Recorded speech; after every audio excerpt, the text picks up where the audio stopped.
이튿날이 지나면 유월절과 무교절이라 대제사장들과 서기관들이 예수를 흉계로 잡아 죽일 방도를 구하며 이르되 밀란이 날까 하노니 명절에는 하지 말자 하더라.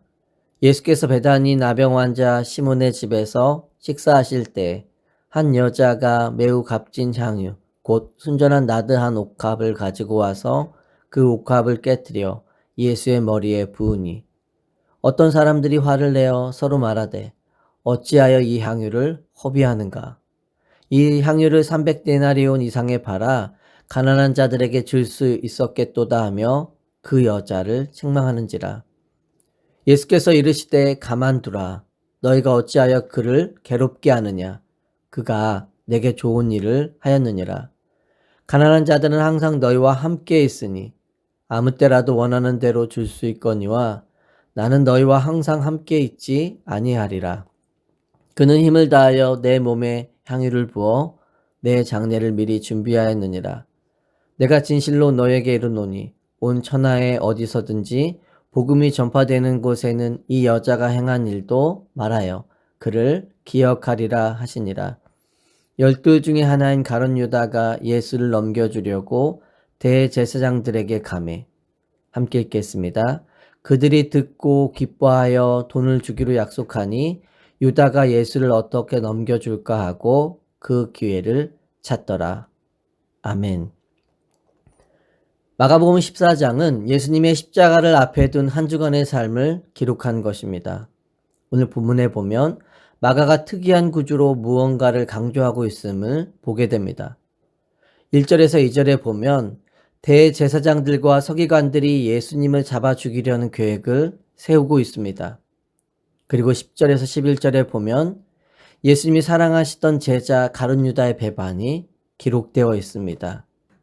그 중간에 지도자들과 제자의 배신 속에서 예수님을 향한 사랑을 꽃피우는 마리아의 이야기가 담겨 있습니다. 마가가 그 사랑을 강조하기 위해 미움과 배신과 사랑을 대치시키고 있음을 보게 됩니다. 물론 오늘 본문에는 그 여인이 마리아라고 소개하고 있지 않지만 요한복음을 통해 마리아임을 알게 되죠. 3절에 보면 오늘 특별한 사건이 일어난 장소를 베다니 나병 환자 시몬의 집이라고 소개합니다. 그곳에서 마리아는 비싼 향유 옥합을 깨뜨려 예수님의 발에 붓고 자신의 머리털로 예수님의 발을 닦습니다. 그것을 본 사람들의 반응은 너무나도 차갑습니다. 4절에 보면 어떤 사람들이 화를 내어 서로 말하되 어찌하여 이 향유를 허비하는고라고 반응하죠. 요한복음에 보면 그것을 본 가룟 유다가 분을 내었다라고 이야기합니다.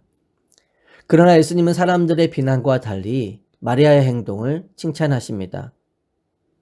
사람들이 어떻게 바라보고 평가하든지 예수님의 평가와 인정이 더 중요함을 깨닫게 됩니다. 사람에게 인정받는 삶보다 더 가치 있는 삶은 예수님께 인정받는 것입니다. 6절에 보면 예수님은 저가 내게 좋은 일을 하였도다 라고 말씀하셨습니다. 원문을 보면 예수님을 위해 아름다운 일을 하였다라고 나와 있습니다. 그녀의 행동에는 아름다운 동기가 있었습니다. 그것이 무엇일까요? 바로 사랑입니다. 사랑의 동기는 언제나 계산을 초월하여 움직입니다.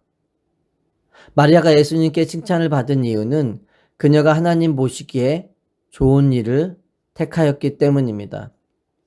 8절에 보면 예수님은 그녀의 행동에 대해 이렇게 말씀하십니다. 그는 힘을 다하여 내 몸에 향유를 부어 내 장례를 미리 준비하였느니라. 힘을 다하여 옥합을 깨뜨렸음을 강조하고 있습니다.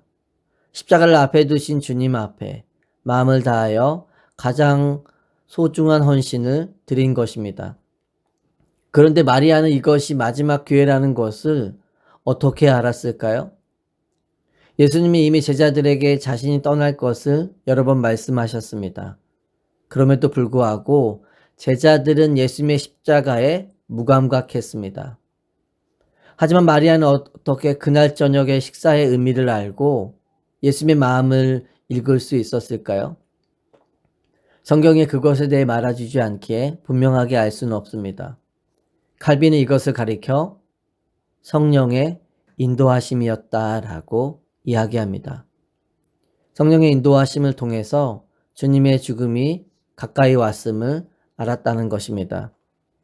그래서 9절에 보면 그녀가 행한 일에 대해 예수님은 이렇게 말씀하십니다. 내가 진실로 너에게 이르노니 온 천하에 어디서든지 복음이 전파되는 곳에는 이 여자가 행한 일도 말하여 그를 기억하리라 하시니라. 예수님은 왜 복음이 전파되는 곳에 마리아가 행한 일을 전하며 기억하라고 말씀하셨을까요? 그녀가 예수님을 그렇게 사랑할 수 있게 된 것이 복음의 능력이기 때문입니다. 복음의 능력만이 사람을 변화시키고 진짜 가치 있는 것이 무엇인지를 보게 합니다. 짐 엘리엇 선교사님이 그의 일기장에 이런 글을 남겼습니다. 결코 잃어버릴 수 없는 것을 얻기 위하여 절대 간직할 수 없는 것을 버리는 자는 바보가 아니다. 영원한 것을 얻기 위해 영원하지 않는 것을 버리는 자는 절대 어리석은 자가 아니다. 우리가 영원한 것에 눈을 제대로 뜨게 되면 삶에 어떤 변화가 찾아오게 될까요? 우선순위가 바뀌게 됩니다. 성경은 계속해서 믿는 자로 우선순위가 뒤바뀌지 말아야 한다고 이야기합니다. 예수님이 여인이 행하신 일이 복음이 전하는 곳마다 전해지며 기억되길 원하셨던 이유는 분명합니다. 마리아가 예수님 보시기에 올바른 우선순위의 모습을 보여주었기 때문입니다. 예수님께 아낌없이 내어드리는 것입니다. 우리가 언제 예수님께 드리게 되나요? 예배를 통해 드리게 되죠. 주일 예배만이 아닌 삶의 예배를 통해 계속해서 하나님께 드려지는 삶이 됩니다. 로마서 12장 1절에 보면 그러므로 형제들아 내가 하나님의 모든 자비하심으로 너희를 권하노니 너희 몸을 하나님이 기뻐하시는 거룩한 산 제물로 드리라. 이는 너희가 드릴 영적 예배니라. 어떻게 우리 자신을 하나님이 기뻐하시는 거룩한 산 제물로 드릴 수 있을까요? 복음의 은혜와 능력을 깨닫고 경험한 자만이 드리게 됩니다. 복음의 은혜와 능력이 내 삶에 임하면 십자가의 은혜에 반응하는 삶을 살아가게 됩니다. 십자가의 사랑과 은혜 앞에 나의 모든 것을 내어드리는 삶을 살아가는 것입니다. 디모데후서 4장 6절에서 7절에 보면 우리가 잘 아는 바울의 고백이 나옵니다. 전제와 같이 내가 벌써 부어지고 나의 떠날 시각이 가까웠도다.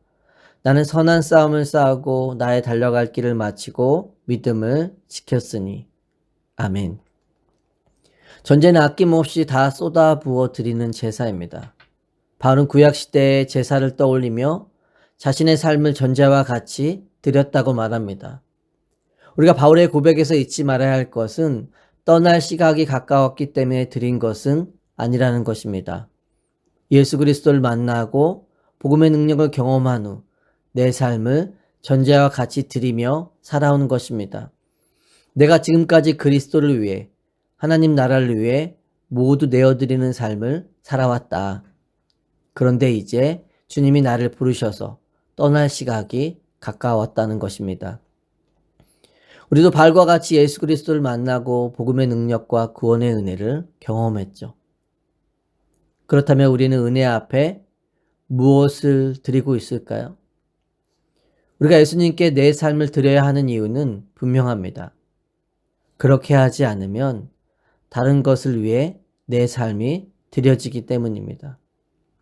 주일에 나와 한 번 예배 드리는 것, 주님을 위해 일주일에 하루 봉사하는 것으로 우리의 의무가 끝난 것은 아닙니다.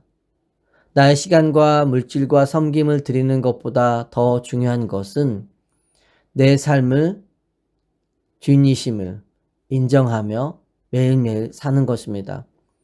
삶의 일부만 드리는 것이 아니라 주님께 내 삶 전체가 드려지는 삶을 사는 것입니다. 그래서 바울은 우리가 이 땅을 사는 목적에 대해 분명하게 말합니다. 로마서 14장 8절에 보면 우리가 살아도 주를 위하여 살고 죽어도 주를 위하여 죽나니 그러므로 사나 죽으나 우리가 주의 것이로다. 내 삶의 목적이 내가 아니라는 것입니다. 내 것이 아니라는 것이 고백되기 위해서는 주님의 것이라는 것이 먼저 인정되어야 합니다. 그래야 주님께 가장 소중한 것을 아낌없이 드릴 수 있습니다. 여러분은 사랑하는 주님께 최선을 다해 자기의 모든 것을 드렸던 마리아의 헌신의 마음이 이해가 되시나요? 물론 우리가 믿는 하나님은 우리에게 내가 할 수 없는 것을 요구하시지는 않습니다.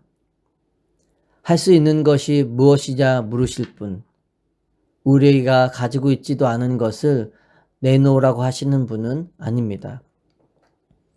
우리가 예수님을 향한 마리아의 사랑을 이야기하기 전에 먼저 기억해야 할 것이 있습니다. 요한복음 11장에 보면 마리아의 오라버니가 병들자 누이들이 예수님께 사람을 보내 말합니다. 3절에 보면 이에 그 누이들이 예수께 사람을 보내어 이르되 주여 보시옵소서 사랑하시는 자가 병들었나이다 하니.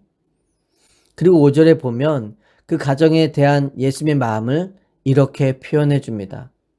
예수께서 본래 마르다와 그 동생과 나사로를 사랑하시더니. 마리아가 예수님을 사랑하여 소중한 것을 드릴 수 있었던 것은 예수님께 먼저 받은 사랑을 알고 있기 때문입니다. 그리고 또 한 가지 우리가 분명하게 기억해야 할 것이 있습니다. 마리아가 옥합을 깨기 전 예수님은 이 여인을 위해 자신의 옥합을 깨트릴 준비를 하셨다는 것입니다. 예수 그리스도의 죽으심으로 그분의 옥합을 깨트리신 겁니다. 예수님은 나를 위해 십자가에서 자신의 옥합을 아낌없이 주저없이 깨트리셨습니다. 예수 그리스도의 십자가의 사랑으로 죄의 사함을 받고 우리가 구원을 받게 되었습니다. 그렇다면 우리가 주님 앞에 드려야 할 것은 무엇일까요? 신명기 6장 5절에 보면 하나님은 우리에게 이렇게 말씀하십니다. 너는 마음을 다하고 뜻을 다하고 힘을 다하여 내 하나님 여호와를 사랑하라. 하나님이 우리에게 그렇게 말씀하실 수 있는 것은 하나님이 우리를 그렇게 사랑하셨기 때문입니다. 하나님이 먼저 그렇게 하셨으니 우리도 마땅히 사랑해야만 하는 것인가요? 그렇지만은 않습니다. 우리가 하나님을 마음을 다하고 뜻을 다하고 힘을 다하여 사랑해야 하는 이유는 분명합니다. 오직 하나님께만 영원한 생명이 있음을 깨달았기 때문이죠. 그 생명을 주기 위해 주신 사랑의 은혜를 알기에 우리도 하나님을 사랑해야 하는 것입니다. 우리를 사랑하신 예수님께 인정받고 예수님 앞에 마리아와 같이 기억되는 삶이 될 수 있기를 예수 그리스도의 이름으로 축원합니다.